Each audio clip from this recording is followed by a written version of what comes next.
बहुत समय पहले भारत भूमि पर एक ऐसे राजा का राज्य था जिनका नाम था राजा मोरध्वज। वे केवल एक शासक ही नहीं बल्कि धर्म, दया और त्याग की जीवित मिसाल थे। उनका एक अटूट नियम था, जब तक किसी जरूरतमंद को दान न दे दें तब तक स्वयं भोजन नहीं करते थे। उनका मानना था कि मनुष्य का जीवन केवल अपने लिए नहीं बल्कि दूसरों के लिए भी होना चाहिए। उनके राज्य में कोई भी भूखा नहीं सोता था।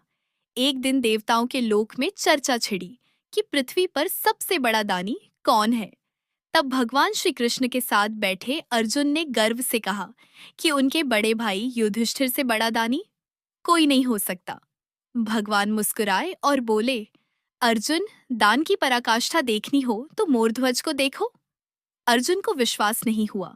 उन्होंने सत्य जानने की इच्छा जताई। तब भगवान ने उनकी परीक्षा लेने का निश्चय किया।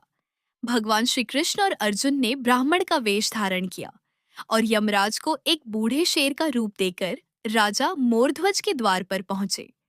राजा ने उनका बड़े आदर से स्वागत किया, चरण धोए और विनम्रता से कहा, महाराज, आज्ञा दीजिए, मैं आपकी क्या सेवा कर सकता हूँ।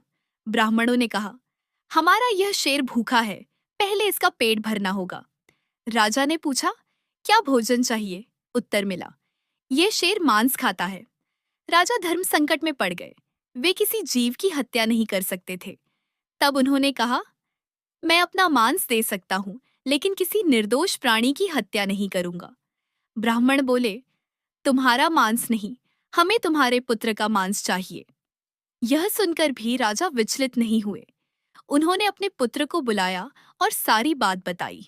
बालक ने बिना डरे कहा, पिताजी, यदि मेरे कारण आपका धर्म बचता है तो मैं यह बलिदान देने के लिए तैयार हूँ। राजा और रानी ने भारी मन से अपने पुत्र की इच्छा का सम्मान किया। उन्होंने अपने हृदय पर पत्थर रखकर पुत्र का बलिदान दे दिया, लेकिन चेहरे पर दुख का भाव भी प्रकट नहीं होने दिया, क्योंकि अतिथि की शर्त थी। इसके बाद जब वे ब्राह्मणों को भोजन कराने लगे तो उन्होंने कहा, हम हत्यारे के घर भोजन नहीं करते। यह सुनकर राजा का हृदय टूट गया। उन्होंने आकाश की ओर देखकर कहा, यदि मैंने जीवन भर सच्चे मन से धर्म का पालन किया है तो हे प्रभु, मुझे इस संकट से उबारो। तभी एक चमत्कार हुआ। उनका पुत्र जीवित होकर उनके सामने आ गया और उसी क्षण ब्राह्मण रूप में खड़े भगवान श्री कृष्ण ने अपना दिव्य स्वरूप प्रकट किया। अर्जुन की आंखों में आंसू थे। उनका अहंकार समाप्त हो चुका था। भगवान ने कहा, मोरध्वज, आज तुमने सिद्ध कर दिया कि सच्चा दान क्या होता है।